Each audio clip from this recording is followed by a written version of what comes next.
bình mê ra lại phong giờ cái là mê bữa thằngนั้นông bị phong này mê là mê này cả bộ bị phong này này mê tha đêm bơi giờ là mê này bị phong như bữa thao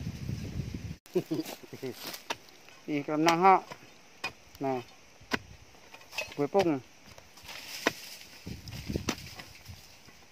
bục luồng đi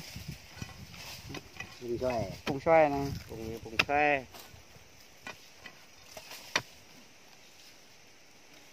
chưa đấy thôi đấy bục lâu ý là một lần cho ra năng này vậy tình biết để nhám vô ý này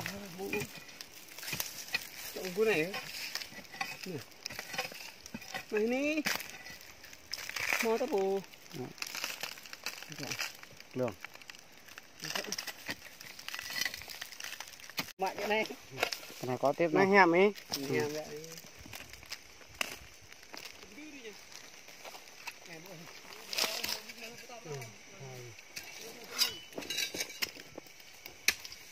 cam ngân rồi đấy không ní vòng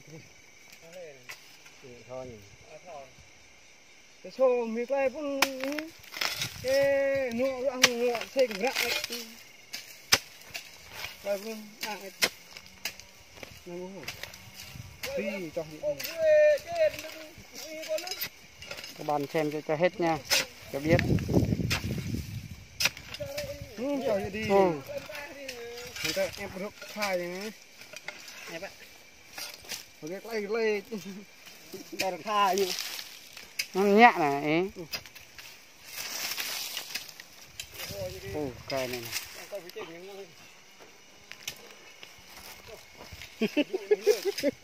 còi rồi nó đấy nhá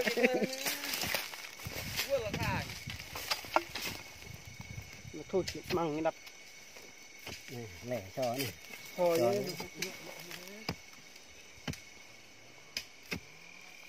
măng cái đập cho bạn này cho này có rong đấy mò nó cho này muốn nó neo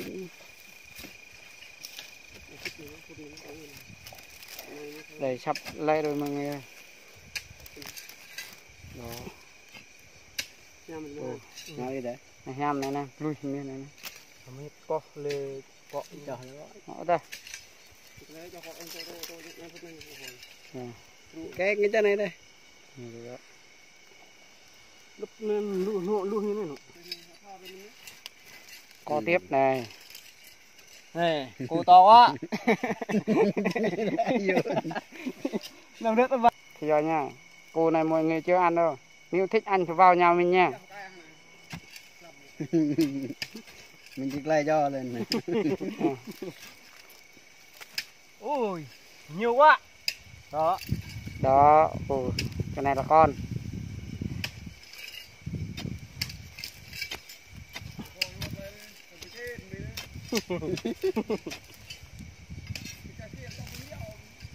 để cú của nó cái này là cú rồi nó bị thúi đấy mình cái này mọi người xem nè đây tiếp củ này cũng to hơn đây nhiều đây này cái này cô này to hơn này cái này to hơn này bên đó nè bên đó còn to hơn đó bên nhau bên đó đây cái này là đúng là cô còn nhiều rồi đây anh Hoa ơi cô to quá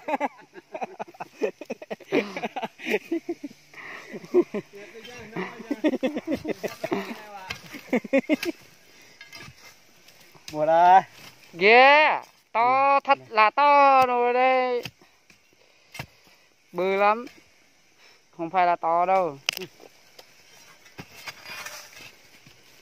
mọi người theo dõi tiếp nha cái này đẹp quá này này là đẹp lắm cái này là giống như con người ạ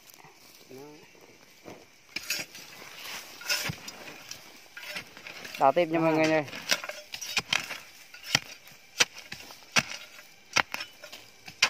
đập lượng thai như này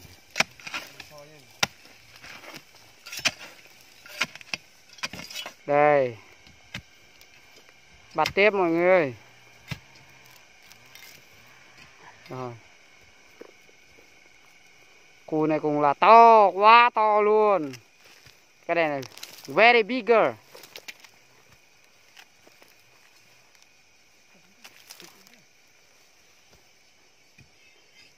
Mọi người 1 lô thôi nha, cái này nhiều rồi đấy.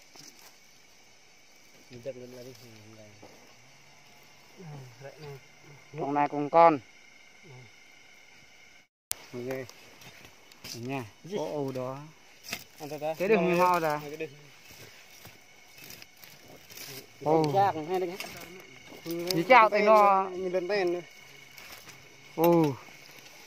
Này to. To chương. To chương. Cái này tiếp nữa. Mọi người. To là dài.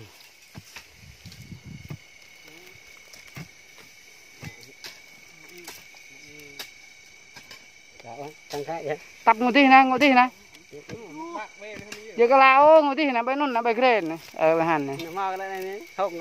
Hàn hả? Ô trời có. Được luôn là. Wow mọi người ơi.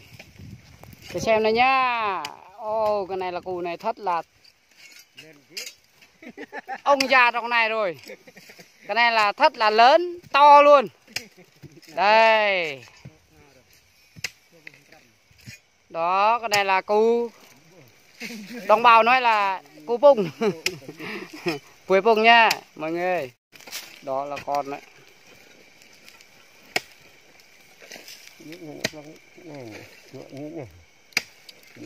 Này là nhu nó muối, à thập hộ này nè, phun này nè. Năng cái nhu nó nhang biển này. Đây xin chào mọi người nha, xem cái này là cù tư của mình tự đào bên rừng nha. Mọi người ăn cái này là thật là ngon mọi người ơi. Cái này là cùng đồng là cũng thật là đẹp. Nhiều lắm. Mọi người nào thích ăn thì ăn chung với mình nha. Củ này thì là rất béo đấy. Đây.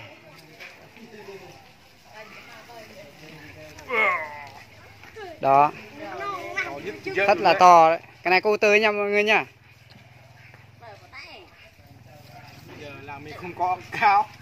Ăn cái do mình thèm quá ăn củ thì mùa này không có củ thì mình vào đào.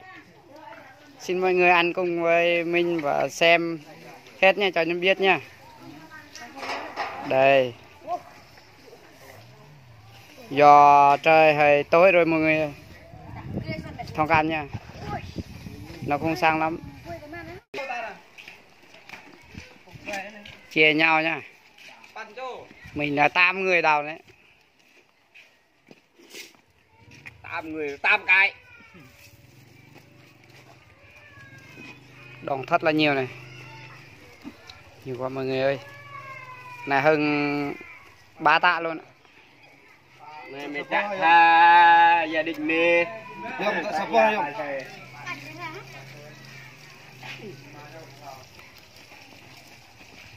Bạn cho đuôi. Bạn. Hoa đây. Dập đi.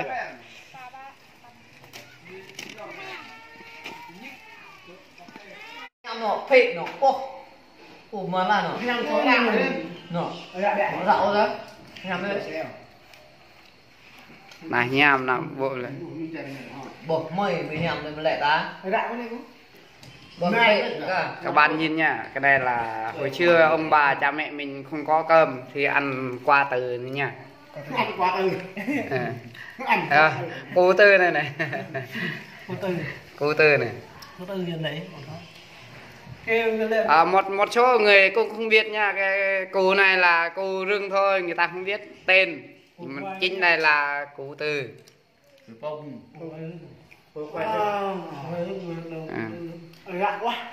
Tiếng Anh nói là rốt nha.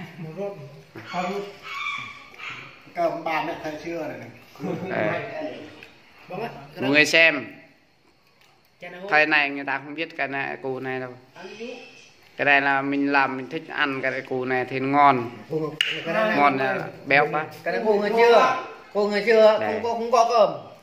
Cái này giống như cơm luôn nha. Cái ăn cô này thôi. Bố mẹ người chưa ấy. Đó. Bây giờ này con cái mà ăn lại rồi. Sắp ăn lại rồi. Ăn lại rồi, sắp ăn rồi. Cái này sắp ăn ra rồi.